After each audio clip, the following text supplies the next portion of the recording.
Efangele ka fa e kwadilweng ka teng ke Mareko. Mareko kgaolo ya 1. Efangele ya ga Jesu Kriste morwa Modimo e simologile fela jaaka go kwadilwe mo go Jesaya moporofeti gatwe. Bonang, ke roma morongwe wa me go go etelela pele yo o tla go baakanyetsang tsela. Lentswe la yo o tlhabang mokgosi mo sekakeng la re, baakanyang tsela ya Morena, siamisang mebila ya gagwe.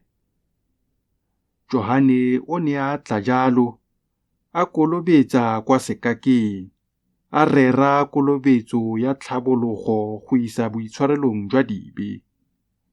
Botlhe ba naga ya Judia le botlhe ba Jerusalema ba tswela kwa go ene. Ba kolobediwa ke ene mo nokeng ya Joretane, ba ipobola dibe tsa bone.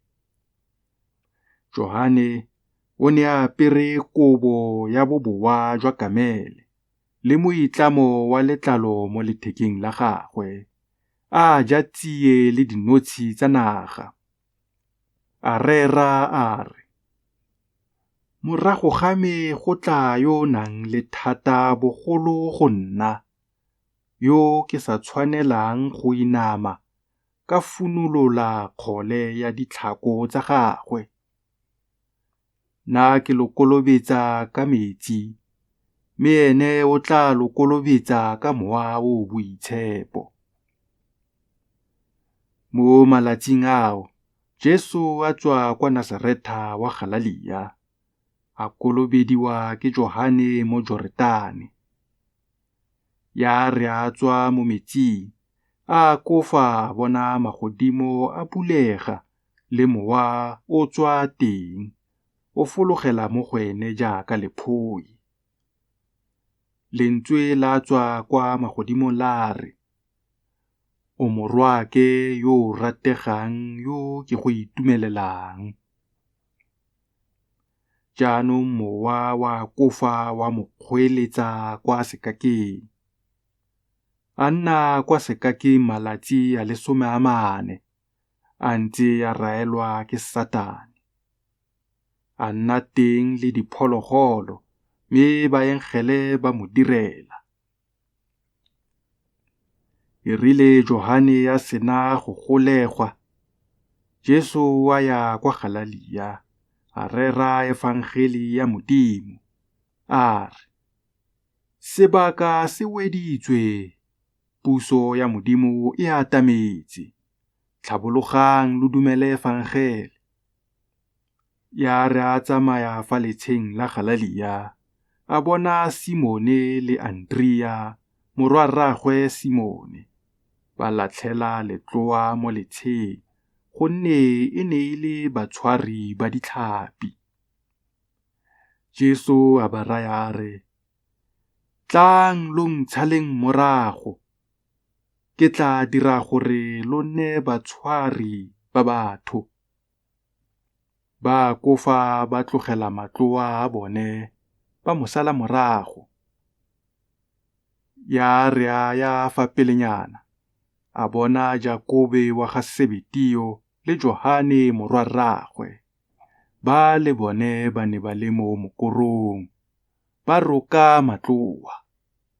A kofa a ba bitsa, ba tlogela Sebetio rraabo mo mokorong, a na le barapiwa, ba mo sala morago. Jaanong ba tsena mo Kapernaume. Ya re ka Sabata, a kofa a tsena mo sinagogeng, a ruta. Mme batho ba gakgamalela thuto ya gagwe, gonne o ne a ba ruta jaaka yo o nang le thata, e seng jaaka ba itse dikwalo.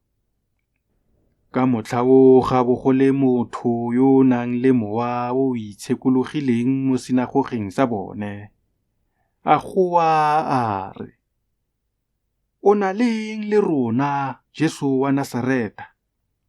A o tsile go re isa tatlhegong? Ke itse gore o mang, o moitshepi wa Modimo.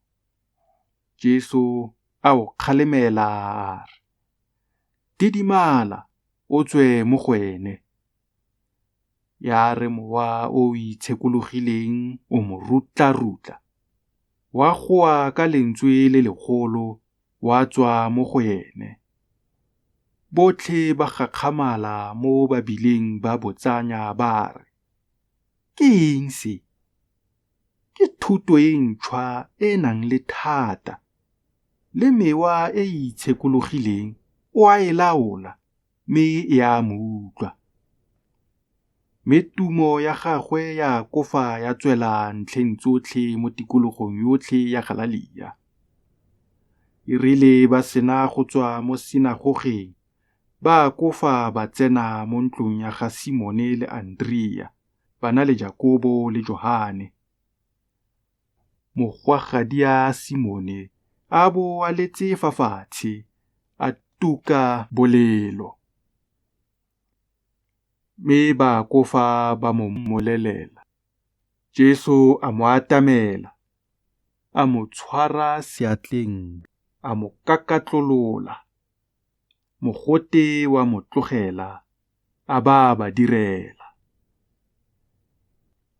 Ya re go le maitsiboa, letsatsi le phirima, ba isa go ene botlhe ba ba lwalang le ba ba tsenweng ke medimone. Motse otlhe wa bo phuthegetse fa mojako, a fodisa ba bantsi ba ba lwalang malwetse ya mefutafuta. A kgarameletsa medimone ye mentsi ntle, mme a seka letlelela medimone go bua, gonne e ne e mo itse. Ya re ka moso, go sa le bosigo, a tsoga, a tswela kwa ntle, a ya kwa felong fa go senya, a rapela teng. Simone le ba ba nang nae ba mo latela, ba mo fitlhela, ba mo raya ba re, botlhe ba go batla. A ba raya a re, a re yeng go sele, kwa metsaneng e gaufi, gore le gona koo ke rere evangele, gonne ke sona se ke se tletseng. A ya rera mo disinagogeng tsa bone kwa Galilea yotlhe, a kgarameletsa medimone kwa ntle. Jaanong ga tla molwetsi wa lepero kwa go ene, a mo rapela, a mo khubamela, a mo raya a re, fa o rata o ka mphepafatsa. Jesu a tlhomoga pelo, a ntsha letsogo, a mo ama, a mo raya a re, ke a rata, phepafala. Lepero la kofa la mo tlogela, a fola. Mme Jesu a mo laela thata, a kofa a mo rebola, a mo raya a re, itise gore o seka wa bolelela ope sepe, mme tsamaya o ipontshe moperesiti, o be o ntshetse phepafalo ya gago tse moshe o di laotseng, go nna tshupo mo go bone. Mme ene ya re a tswa, a simolola go bolela tse dintsi le go utlwatsa tiro eo. Mo Jesu a neng a sa tlhole a kgona go tsena mo motseng a bonwa, mme a nna kwa ntle mo mafelong a senya. Mme batho ba tla go ene, ba tswa ntlheng tsotlhe.